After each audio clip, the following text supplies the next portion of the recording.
The views expressed are not necessarily those of KSCJ and Powell Broadcasting Company. This program is not intended to replace the advice of doctors or other clinical providers. Consult with your practitioner to ensure the proper course of action for you.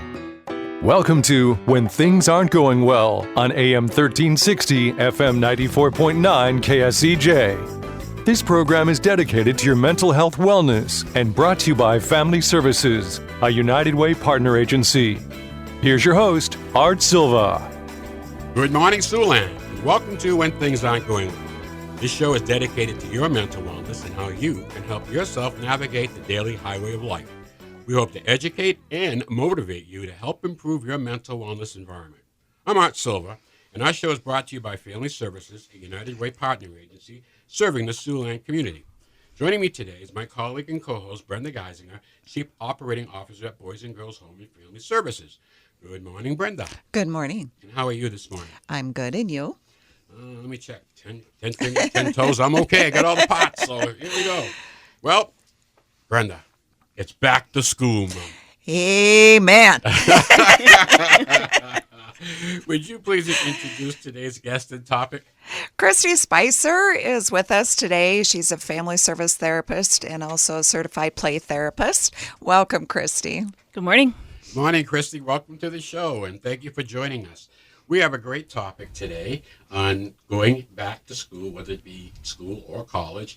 So let's get busy. Yeah. So the kids are getting ready to go back to school. Parents are getting ready for their children to head back to school. And, I think every start of a school year is something new for kids and for parents. But, I really think about kind of those first times, the start of preschool or kindergarten. Sometimes middle school is a big deal for some families. Sometimes high school is a big deal for some families. And then that, off to college or trade school or whatever kids are going to do after high school. I guess they're not kids anymore then, are they? They're adults, right? Whatever those folks are doing kind of after high school too, those are big times in a person's life. And so just recognizing that. Well, I remember looking back, start of school was a new pencil box, a new lunch box. You got new clothes and shoes and stuff like that. And you went off to school, and it was a different time then. Mm-hmm. So talking about going off to school today and getting our kids ready, regardless of the child's age, what's important for us to do for them? I think it's good to be talking about the upcoming changes and to just, acknowledge that they might have some different feelings about it. And sometimes those are nervous feelings, excited feelings, those kinds of things. If you know what it's going to be like for them, sharing that information is always helpful as much as you know. And then, really focusing on the positives, right, of what the experience will be like for them regardless of their age is really good. And planning out, when are we going to reconnect with each other? For little kids, it's you're going to go to school, you'll have lunch, you'll do whatever, and then I will pick you up, right? Kind of a thing. So they know what their day is going to be. For college, kids, if they're going off to live on their own or on their own-ish if they're in campus housing. Yeah. When do you anticipate having phone calls or seeing each other the next time? I think it's just good to kind of have a little bit of a plan because it can be kind of scary for, those kids. It's, when are you going to come back and see me again? Especially if it's a child that is starting preschool or kindergarten and was home with a parent, didn't really have that daycare experience prior to that. They may need some extra reassurance that you will come back after a period of time. So there's a little preparation involved for preschool. And I think we all think back in elementary school, the first day of school. And that was first grade. At least in my era, was first grade was really the first day of school. And getting dropped off, and then I remember dropping my son off on his first day of school. And my wife couldn't be there that day. And she was so disappointed that I couldn't take enough pictures. And I didn't do it right. But I should have watched this. I think there was more anxiety in her on his first day of school than his. So I think parents can project a little bit of anxiety and a little bit of concern, and that filters down to the kids. But I think kids are so resilient. You just got to push them in there and let them be part of the beehive, and they'll find a way around to make it work. So, Brenda, we have children in residency, and we have a school, and they're just completing, I think, their second term of summer school. Correct. That's correct. So they're going to get a little time off, and then they'll be back into the classroom. That's right. I think the other piece with school and children is sometimes school can be not such a pleasant experience. Maybe they were bullied by friends, or they had a rough academic year, or they feel really behind, or they just struggle learning. And so to really talk about that, ease their anxiety, what's the plan, and what worked last year and what can work differently this year. And then also doing, when my kids were little, they loved to stay up late in the summer. So changing that sleep schedule and get that going. You can't the night before say, oh, we got to go to bed now because you have early morning. You have to kind of ease into that. So there's little things, but it's that constant attention to a transition and getting kids ready, whether they're scared or happy to be going back. Excuse me. It's really about that transition and preparing for it. Well, I think one of the biggest adventures can be the bus ride. Some kids will get dropped off at school, will get walked to school, but a lot of kids take the bus.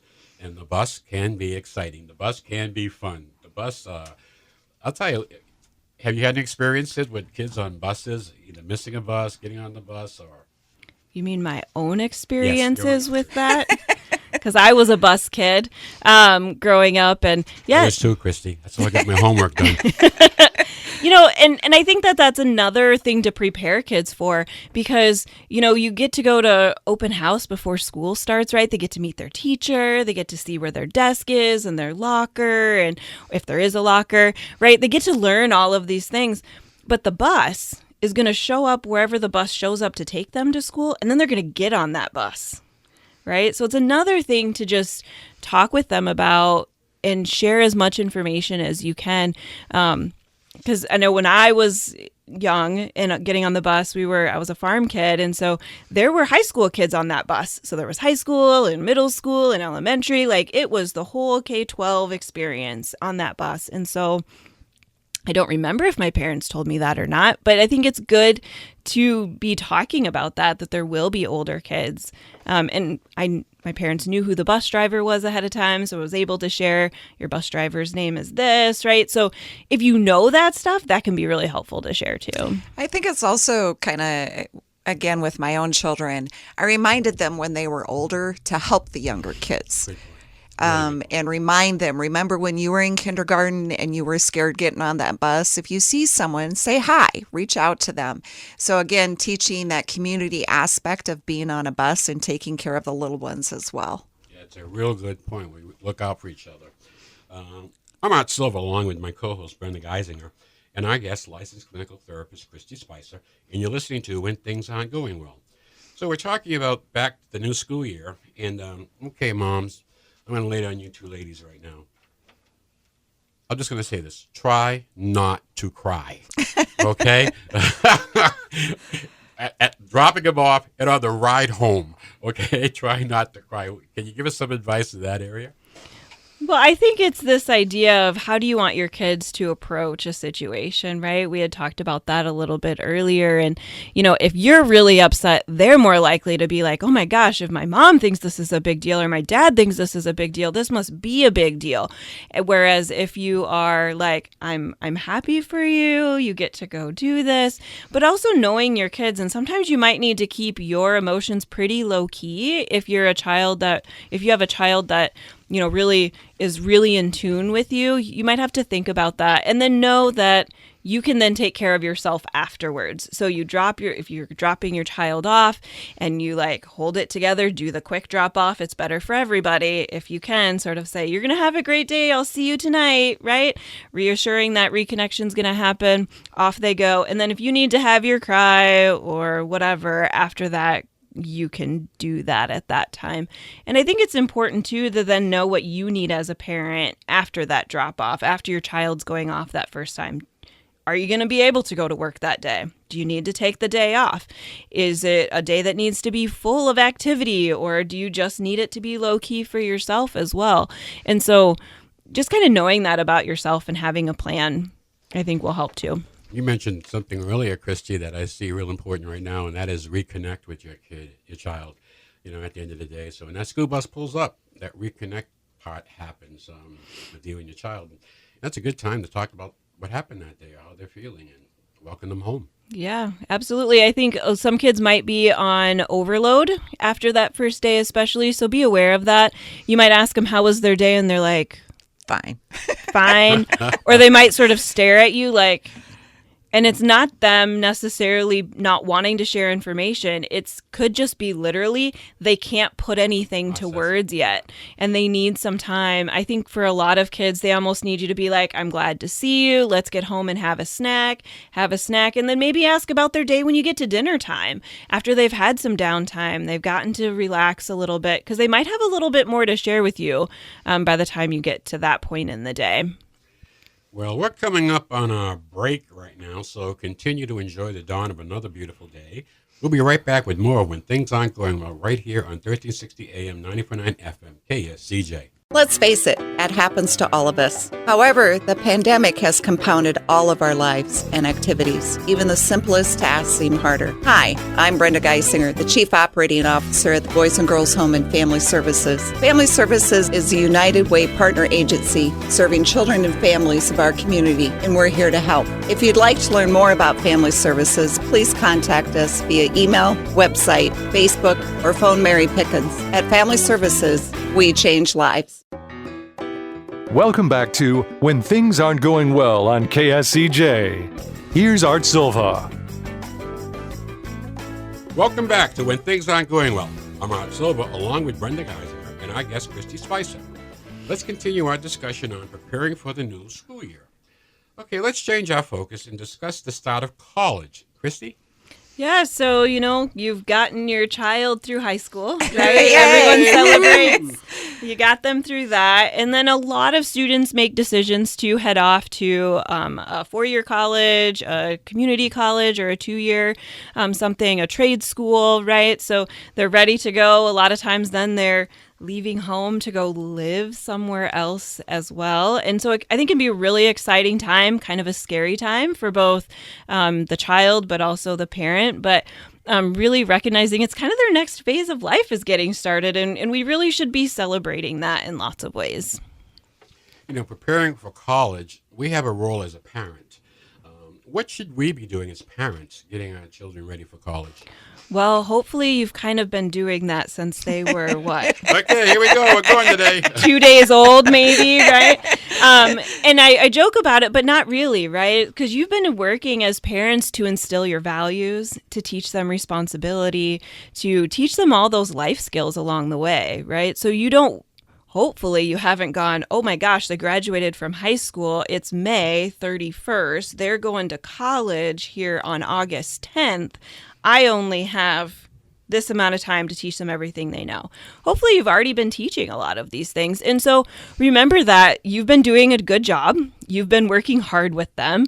And so don't sell yourself short that you haven't already been doing a lot of the things that they needed to be learning from you as you were approaching that day.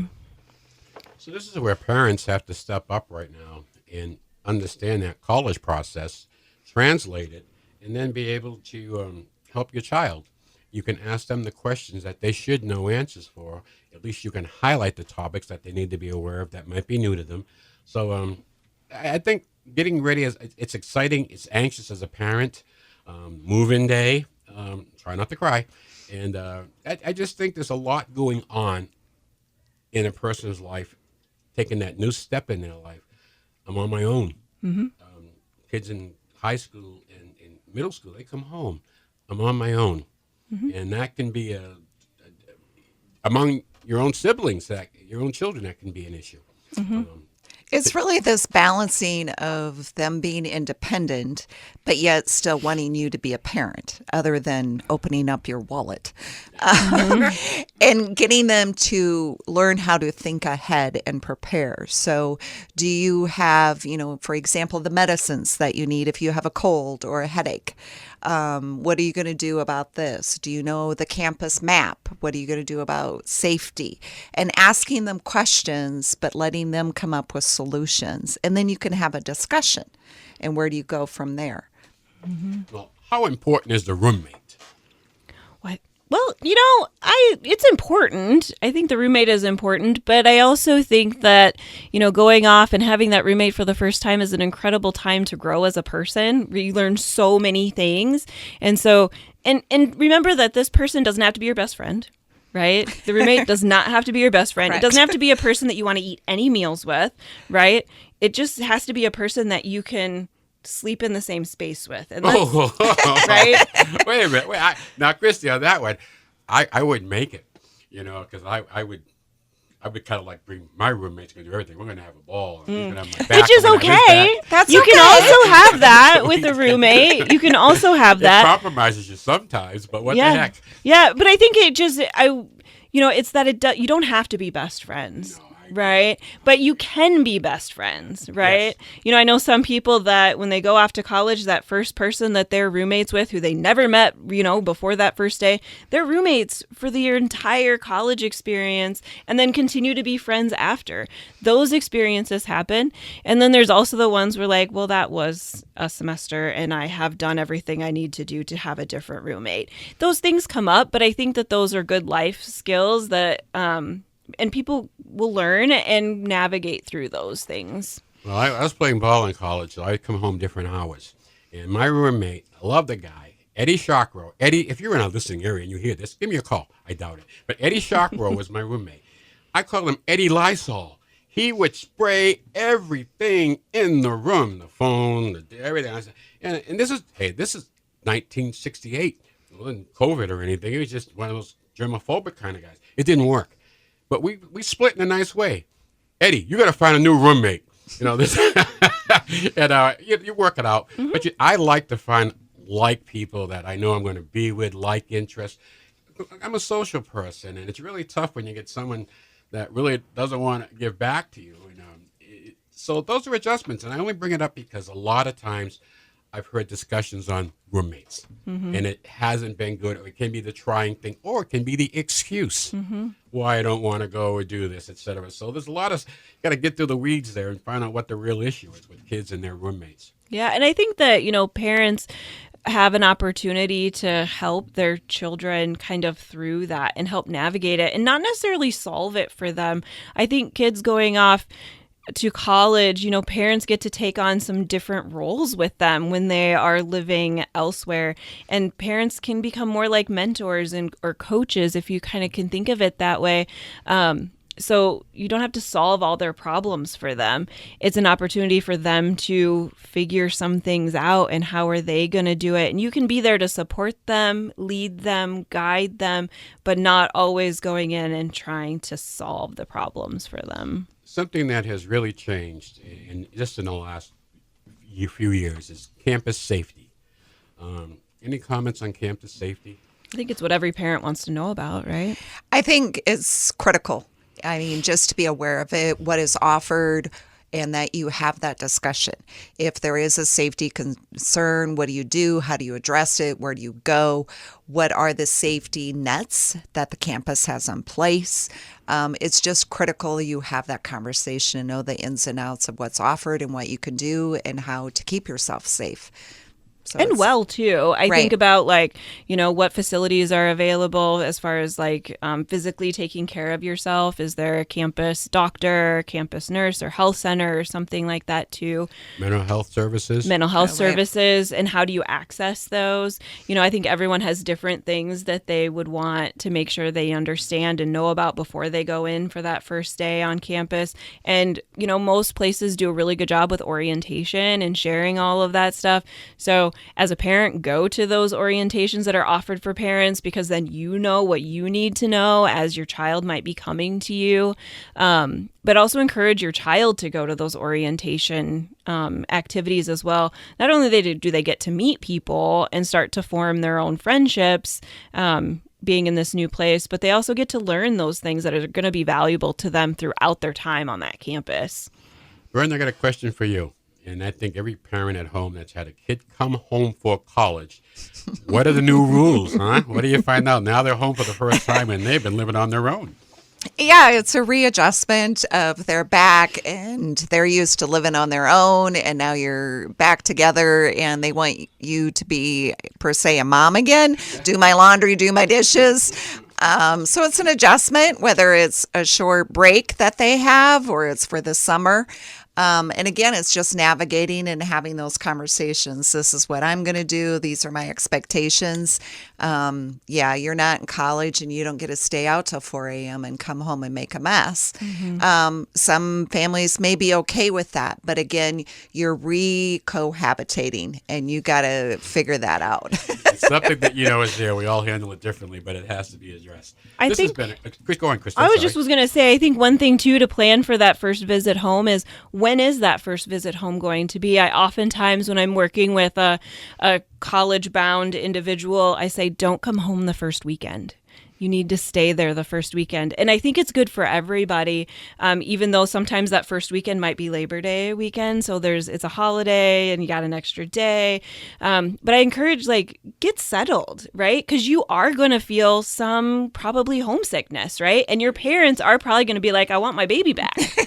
A lot of parents will want their baby back, right? But I think staying helps set some tones for that. Hopefully you're going to have a life there as well. And it's not just going to be this back and forth all the time. This has been a great discussion this morning. I really enjoyed it.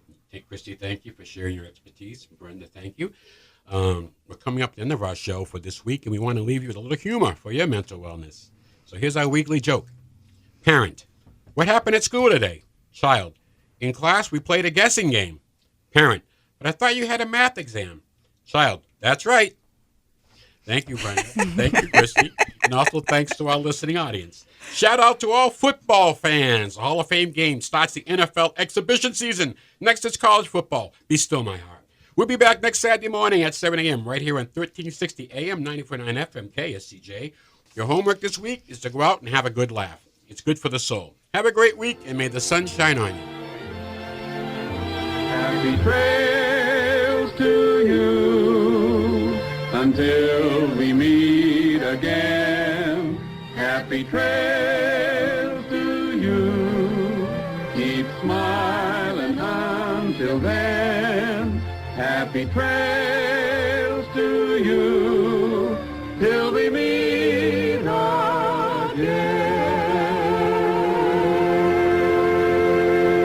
For more information on the services provided by Boys and Girls Home and Family Services, see them online at boysandgirlshomeiowa.org. Or you can call 712-293-4700 to get more information about family services, residential treatment, the Opportunity School, the Siouxland Family Center, and more. At Boys and Girls Home and Family Services, we change lives.